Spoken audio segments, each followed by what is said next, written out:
NFL Draft Bible on location. NFL Draft Bible player exclusive, live on location, Mobile, Alabama, for the Senior Bowl with Gerald Everett, South Alabama. First off, you're looking in great shape. Tell us how you feel day one went. I feel like day one went well. I came in lighter than expected, but I feel like I'm using it to my advantage. I'm blowing past people in practice. These are some great guys out here that I'm competing with, but I just feel like I have to elevate my game that much more. Not having as much publicity as these other guys in here, but I can't complain. I'm having a blast. Did you come in a little underweight on purpose to maybe be faster springer out there? Yes, sir, I did. I was originally like 235 last week, but I dropped a couple pounds over the weekend, just so I can be more explosive and, elusive in open field, and I feel like it's going to help me. It's going to be very beneficial to me this week. You played at 240 this season, didn't you? I played around 235, 240, yes, sir. Yeah. Now, you're one of these players from UAB. It's like a core group of guys there that really thrived at South Alabama. Talk about that decision. You kind of had to find you a program. Yes, sir. We ran the same offense we did at UAB, so the decision wasn't really as hard as, some may think it was. It was an easy transition for us. The coaches and my teammates helped they kind of alleviated some of the, pressures and pain from transferring schools. So I really, I can give the thanks to them. You're a pretty rare athlete. I've read somewhere you got like a 400-pound bench press. Can you verify that or say more? Yeah. I'll leave it at 400. I'm not going to, boast about myself, but yeah, I'll leave it at 400. Yes, sir, that's pretty accurate. The things you was able to do at South Alabama, I don't think a lot of tight ends did. You're running the ball, you're throwing, you're doing basically everything out there.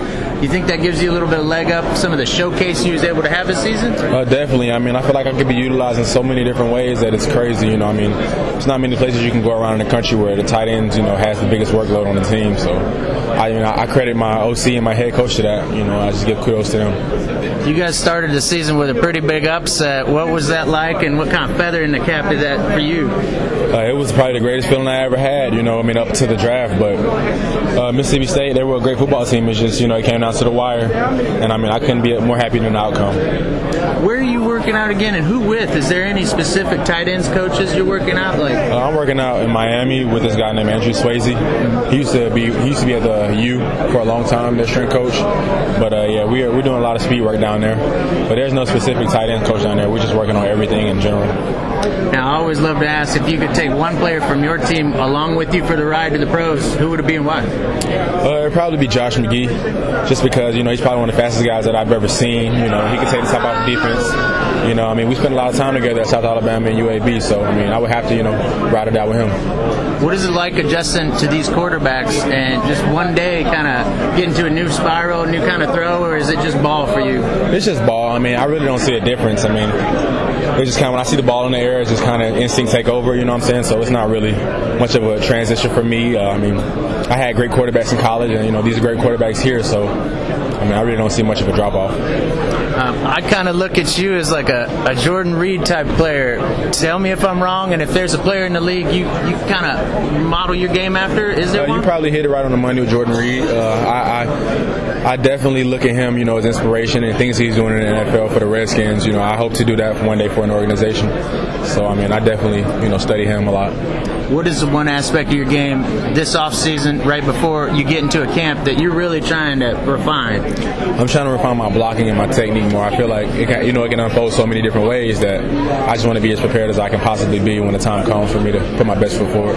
You've had a heck of a college career. If you could credit one coach that's made the player that stands before us today, who would it be? It would have to be Richard Owens. My position coach at UAB in South Alabama.